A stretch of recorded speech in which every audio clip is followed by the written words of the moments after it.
हमारे धर्म में एक प्रश्नोपनिषद है, एक उपनिषद जिसका नाम प्रश्नोपनिषद।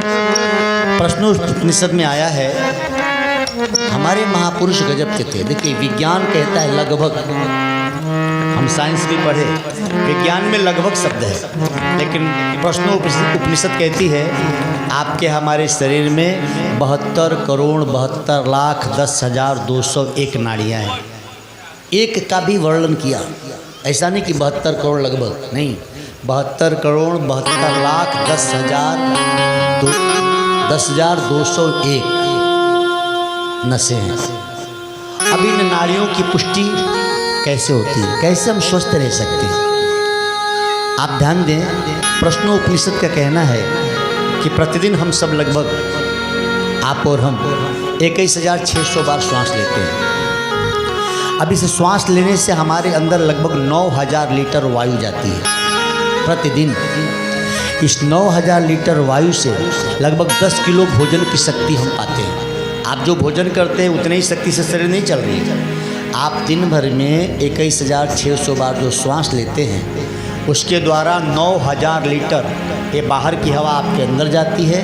उसकी वजह से 10 किलो भोजन करने से जो शक्ति हमको मिलती है वो हवा से दी जाती है। यही वजह है कि उपनिषद कह रही है और पतंजलि कहते हैं कि आपको भोजन से भी ज़्यादा आवश्यक शुद्ध हवा की, भोजन से भी ज़्यादा आवश्यकता है कि हमारे पास जो हम हवा लेते हैं श्वास के द्वारा वो शुद्ध हो। आप काजू किशमिश बादाम केसर पिस्ता जो भी खाइए, उससे उतनी शक्ति प्राप्त नहीं होती जितनी शक्ति शुद्ध हवा से हमको मिलती है। तो मुझे इसलिए याद आया कि इस क्षेत्र में हवा ही शुद्ध नहीं है। अब आप लोग को करना क्या चाहिए? इस बात को अब नासा के वैज्ञानिकों ने भी सिद्ध किया, लेकिन हमारे यहाँ लाखों वर्ष पहले से कहा गया है। जैसे ही आपको पता है हवन में घी क्यों डालते हैं? पहले कुछ मूर्ख कहते थे कि पंडित लोग बड़े बेवकूफ़ हैं, घी खाने को मिलता नहीं, आग में जला देते हैं। लेकिन जब नासा के वैज्ञानिकों ने इस पर शोध किया तब उनको आश्चर्य हुआ। गाय के गोबर के कंडे की आग पर, गाय के गोबर के कंडे की आग पे जैसे ही आप एक बूंद घी डालते हैं तो उससे जब धुआं निकलता है तो 1 लाख टन ऊर्जा पैदा होती है। ये अभी नासा के वैज्ञानिकों ने कहा। यहाँ उपनिषद और पतंजलि जी कह रहे हैं कि आपको हमको क्या चाहिए, आप आहार भले, जैसे गरीबी हो जिनके घर पे, या हम लोग मीडियम क्लास के लोग हैं तो बहुत ज़्यादा फल नहीं खा सकते, दूध घी की व्यवस्था नहीं है, तो घर भर को क्या चाहिए कि घर भर के लोग इकट्ठा हों, रोज़ प्रतिदिन थोड़ा सा हवन करें, घर में थोड़ी सी आग जलाइए, 2-4 बूंद उस पर घी डालिए और गहरा श्वास 4-5 बार लीजिए। आपके सब आहार से अच्छा है, ये आपको स्वस्थ रहने में बहुत ही मदद करेगा। तो सभी कर सकते हैं। 100-200 ग्राम घी तो पूरे घर भर के लिए काम आएगा, महीने 2 महीने चलेगा।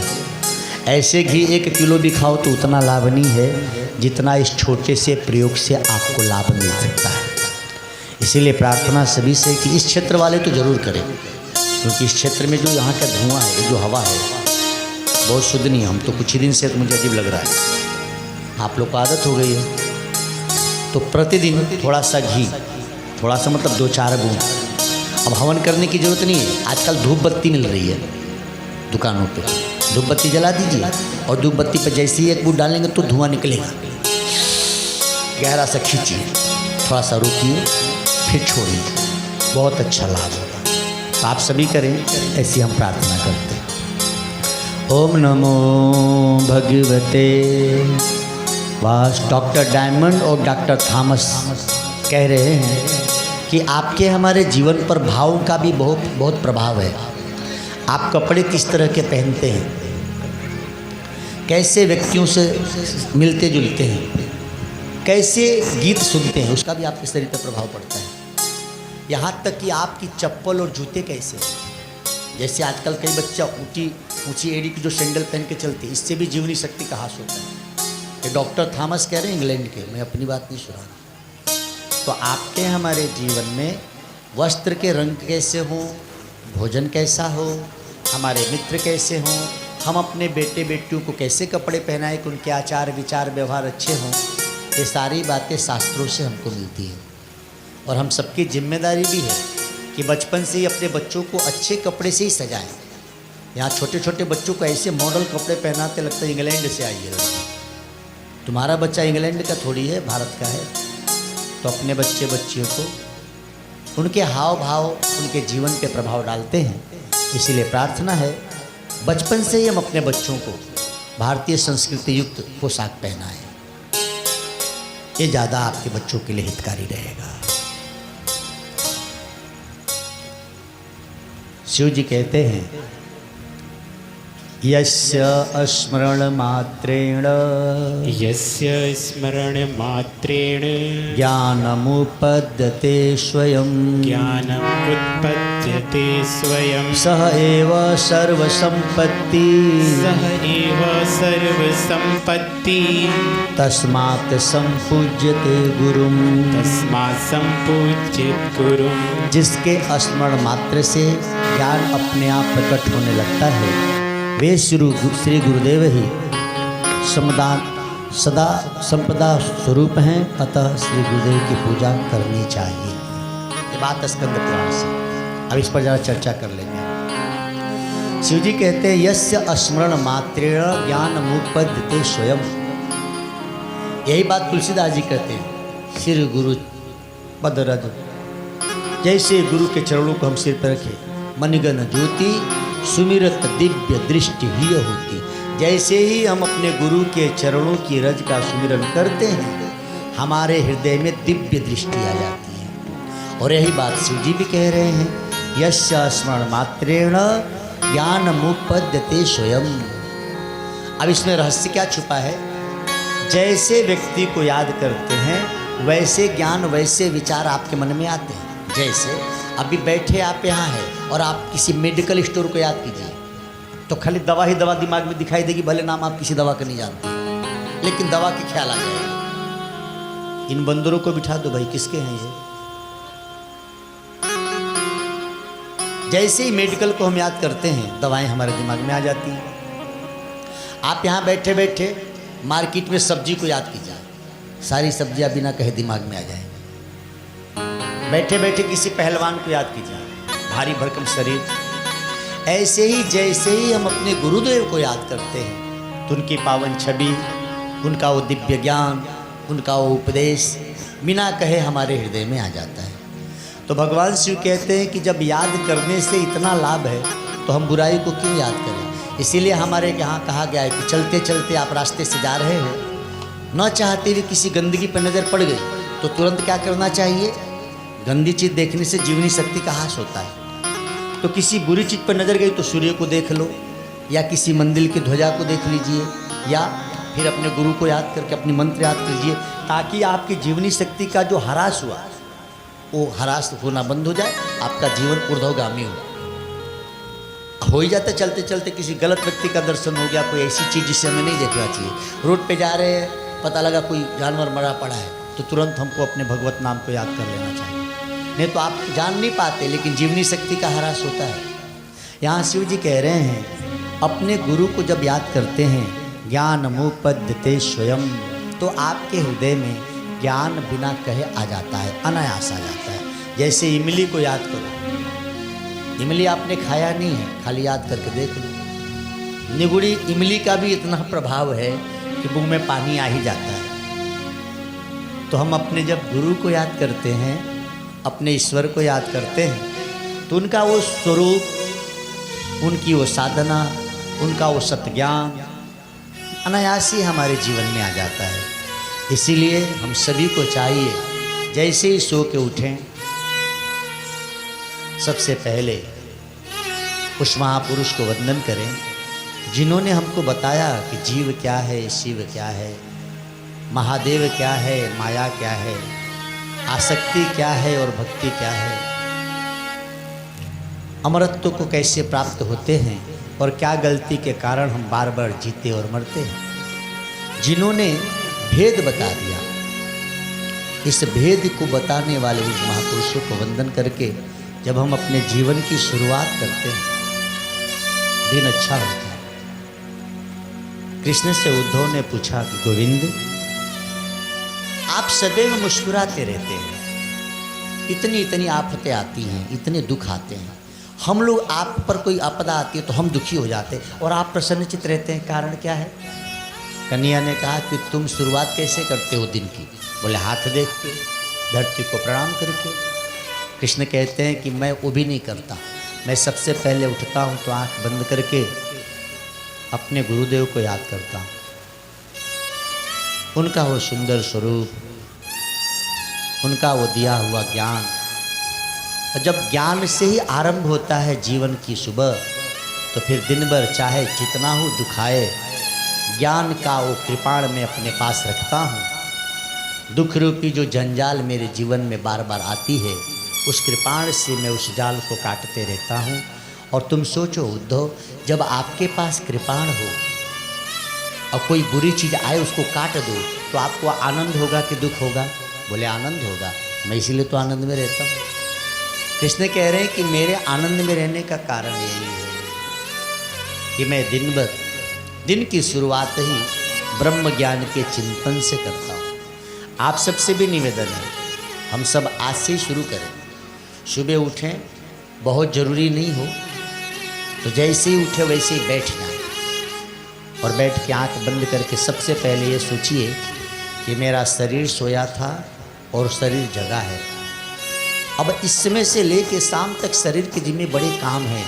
इसका नाम है, इसके पास काम है, इसके रिश्तेदार हैं, इसके बेटे हैं, इसकी बेटी हैं, लेकिन मैं इस शरीर का संचालक आत्मा हूँ। मैं आत्मा हूँ, ये शरीर है, मैं इसे जानता हूँ, ये शरीर मुझे नहीं जानती। बस को इंजन चलाता है, इंजन चलाता है ना बस को नहीं पता कि हमको कौन चला रहा है। देखने वालों को भी नहीं पता, देखने वाले कहते हैं बस जा रही है, बस नहीं जा रही, उसको इंजन ले जा रहा है। निकाल दो बस, देखो तो चलेगी क्या? इंजन निकाल के चलाओ। लेकिन कोई कहता क्या कि इंजन चल रहा है, बस चल रही है, बस चालू हो गई। अच्छा बताइए, बस चालू हुई कि इंजन चालू हुआ? क्या चालू हुआ? ले हम क्या कहते हैं? बस चालू हो गई। बसिया गए लो, बस कैसे जाएगी? इंजन निकाल के धक्का मार के देख लो। ऐसे ही हमारे अंदर जो इंजन है वह आत्मा है। दुर्भाग्य यह है कि हम उसको नहीं जानते, हम शरीर को जानते हैं। जैसे बस चल रही है, बस खड़ी है, बस गई, बस आ रही है। वास्तव में क्या सत्य है? बस के अंदर जो इंजन है वो ठीक है, चल रहा है, इसलिए बस चलती हुई नज़र आ रही है। इंजन जा रहा है चल के, इसलिए बस जा रही है। ऐसे ही आपके हमारे इस शरीर रूपी जो साधन है, इसके अंदर जो ईश्वरी रूपी आत्मा है, ईश्वरी परमात्मा, वही अंदर आत्मा वह है, इसलिए साधन ठीक है। तो आपने देखा होगा जब बस कबाड़ होती तो इंजन उसमें से उतार के कबाड़ में बेच देते हैं, इंजन के पार्ट खोल के दूसरे में लगा लेते हैं या कंपनी फिर ले लेती है। ऐसे ही यह शरीर रूपी जब ट्रेन या बस बूढ़ी हो जाती है ना, हाँ, तो इसमें का इंजन पहले निकाल लेते हैं, फिर इसको कबाड़ में बेच देते हैं। यानी जमुना के घाट पे या तो गंगा के घाट पे ले जाकर हटाओ भाई इसको। और इंजन का तो एक एक पार्ट खुल के बिक जाता है। जय श्री राम। वो आत्मा फिर दूसरे इंजन में काम आ जाती है, दूसरी गाड़ी चलाएगी। समझ रहे हैं ना बात? ऐसे जब दिन की शुरुआत होगी तो पूरा दिन आप आनंद में रहोगे। फिर पत्नी झगड़ा करे तो सोचो कि ये तो झगड़ा शरीर से कर रही है, शरीर की पत्नी है, मैं तो आत्मा हूँ, लड़ कितना लड़ बे लड़। वो झगड़ा करे, आपको आनंद आएगा। आपको ये समझ में आ गया कि ये शरीर मैं हूँ ही नहीं, मैं तो आत्मा हूँ। पत्नी शरीर की है तो पत्नी लड़ रही है, आप मजा लोगे, लड़ भाई, तू शरीर से लड़ रही है, मैं शरीर हूँ ही नहीं। कैसे आराम? पति आपको कुछ कहे और आपको अंदर से ज्ञान है कि शरीर, पति शरीर का है, पति शरीर को बोल रहा है, मैं तो शरीर हूँ ही नहीं। बोलो कितना बोलोगे? जैसे तो पति की डांट का असर नहीं पड़ेगा, पत्नी के झगड़े से आप दुखी नहीं होंगे। ऐसा दिव्य ज्ञान भगवान कृष्ण उद्धव को दे रहे। ऐसा ज्ञान हम सबको प्रतिदिन, देखिए श्लोक को रोज रोज याद करेंगे तभी याद होगा।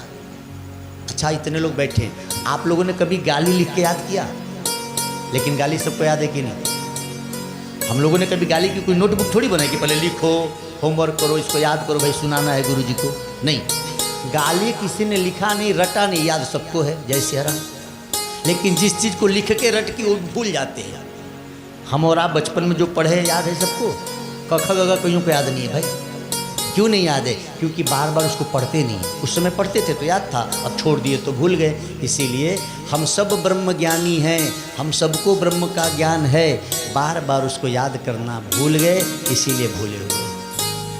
जैसे क ख ग घ पहले पढ़ते थे तो याद था, अभी नहीं पढ़ते तो भूल गए। ऐसे ही रोज जब ब्रह्म चिंतन करोगे कि मैं ब्रह्म हूँ, मैं ब्रह्म का अंश हूँ, मैं शरीर नहीं हूँ, मैं कोई जाति नहीं हूँ, मैं कोई धर्म नहीं हूँ, ऐसा रोज चिंतन करोगे तो ब्रह्म ज्ञान प्रकट हो जाएगा, वो ब्रह्म तत्व आप में प्रकट हो जाएगा। हम उसको चिंतन करना भूल गए। तो जैसे क ख ग घ याद था, भूल गए तो अब याद नहीं आ रहा। ऐसे ही यह चिंतन भूल गए, इसलिए हमको याद नहीं आता कि हम आत्मा हैं, हम अमर हैं, हम अविनाशी हैं। अब हमको इतना ही याद है कि हम फलाने हैं, हम वर्मा हैं, हम पटेल हैं, हम पांडे हैं, हम शर्मा हैं, हम यादव हैं। अरे भैया, ये तुम्हारी शरीर है और तुम शरीर नहीं हो। जैसे दुकान और दुकान वाला अलग अलग है कि एक है? बताओ। मकान और मकान वाला अलग अलग है कि एक है? अलग है ना। मकान और मकान वाला, आप मकान वाला हो कि मकान हो? मकान वाला हो कि मकान हो? मकान वाला हो। अब मकान गिर जाए तो मकान वालों को कुछ होगा? बाहर निकल जाएगा ना भाई। दुकान और दुकान वाला, तो दुकान में आग लगे तो क्या दुकान वाला अंदर बैठा रहेगा जलने के लिए? वो बाहर आ जाएगा, जल। तो हम शरीर हैं कि शरीर वाला है? हम शरीर हैं। ये शरीर जब मर जाती है तो हमारा कुछ नहीं बिगड़ता। जय सिया राम। बुलडोजर चल रहा है ना जिनके मकानों पे, तो वो मकान पे चल रहा है, वो थोड़ी उसमें रहते हैं। जैसे शरीर शरीर वाला, जैसे मकान और मकान वाला। तो मकान टूट गया, गिर गया तो आपको कुछ नहीं हुआ, वैसे शरीर मर जाएगा, जल जाएगा, आपका भी कुछ नहीं होता।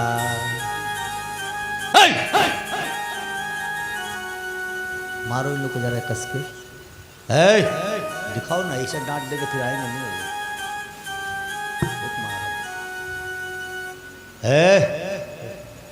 दिखाओ जरा इन लोग को। मार बहुत मार मारेंगे, आए इधर। ओम नमो भगवते। इन लोग को मारो जरा, बढ़िया से आते हैं।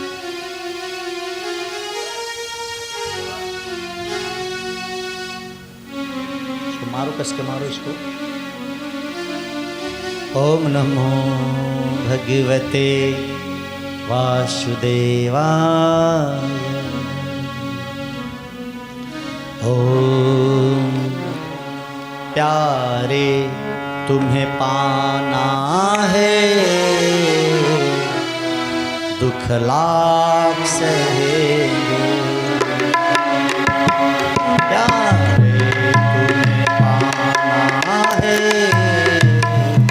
दुख लाख सहेंगे। प्यारे तुम्हें पाना है,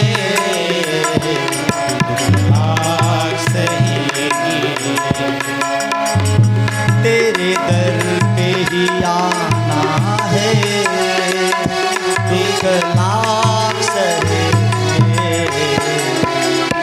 प्यारी तुम्हें पाना है, दुख लाख सहेंगे।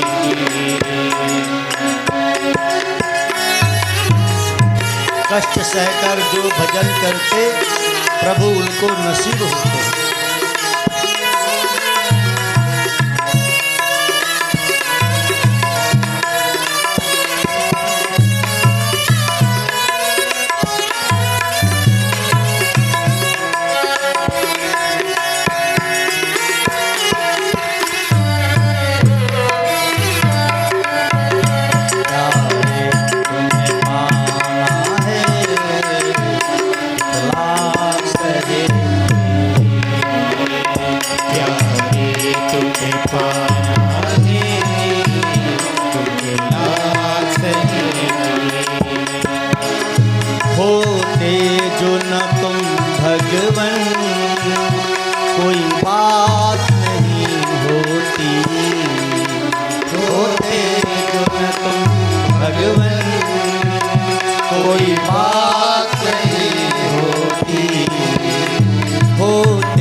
चल पड़े।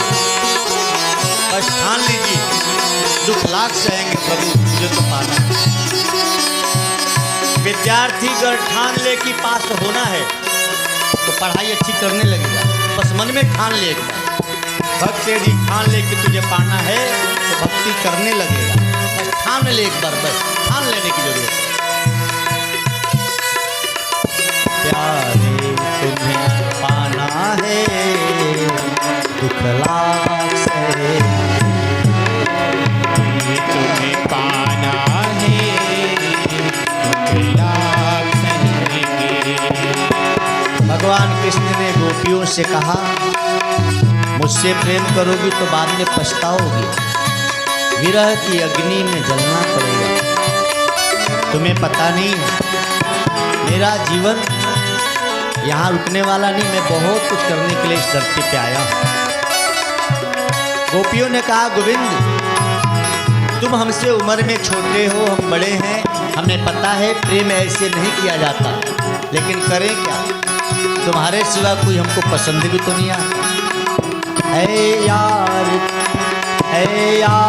मेरे तुम सा मैं और कहाँ पाऊँ, ऐ यार मेरे तुम सा मैं और कहाँ पाऊँ, ऐ यार मेरे तुम सा मैं और कहाँ पाऊँ,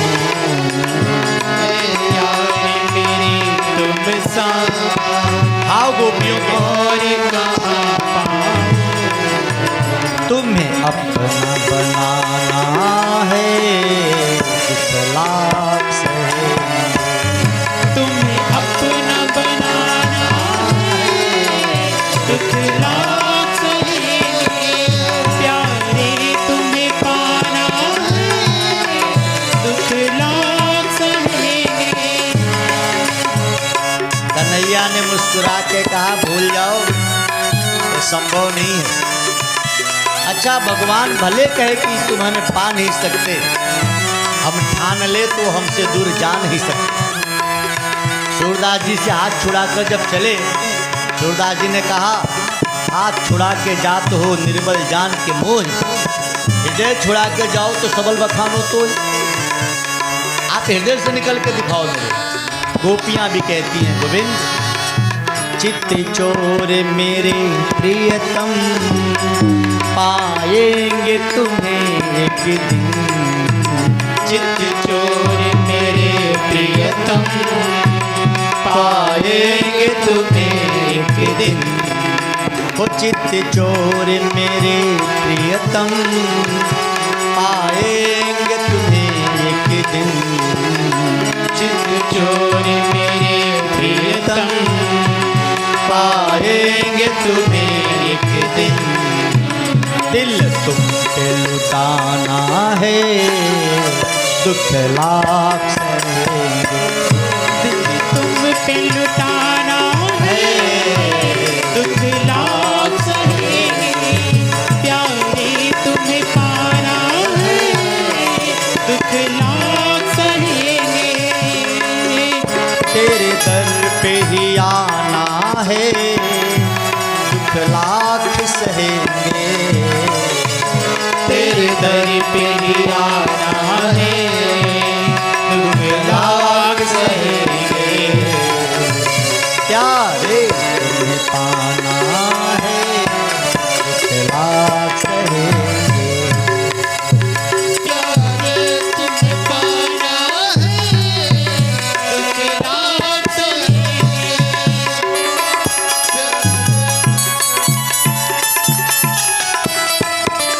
आप किसके नाम की ताली बजा रहे हो उसे पता है, वो देख रहा है, नहीं बजा रहे तो भी देख रहा है, इसलिए बजाइए।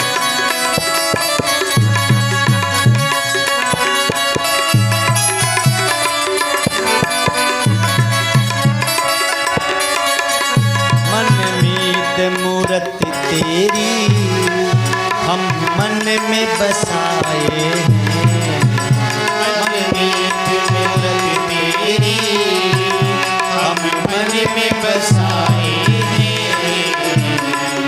अंगूठा छाप गोपियां और उनके चरणों की रज आज गोपी चंदन बन के बिक रही है। गोपियाँ पढ़ी लिखी नहीं थी, लेकिन गोपियों ने मन में मूरत गोविंद की बसा ली थी, तो गोपियाँ हम सबके लिए वंदनीय होंगी। मन मीत मूरत तेरी हम मन में बसाए हैं, मन मीत मूरत तेरी हम मन में बसाए हैं। मन मीत मूरत तेरी हम मन में बसाए हैं। मन मीत मूरत तेरी हम मन में बसाए हैं। दिल तुम पे लुटाना है, दिखला सहेंगे।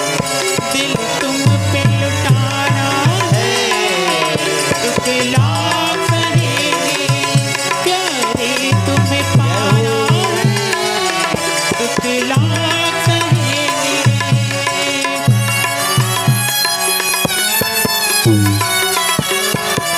कष्ट सहकर जो भजन करते प्रभु उनको नसीब होते। भगवान सुख पाने का साधन नहीं, भगवान हमारे साथ थे।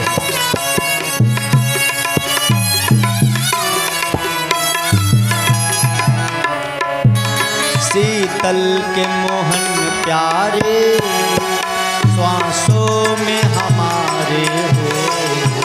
शीतल के मोहन प्यारे श्वासों में हमारे हो। शीतल के कान्हा प्यारे श्वासों में हमारे हो। शीतल के मोहन प्यारे श्वासों में हमारे हो। जिएंगे तुम्हें गा करके दिखला सहेंगे। जिएंगे तुम्हें गा करके दिखला सहेंगे। प्यारे तुम्हें पाना है, दिखला सहेंगे। दिखला सहेंगे।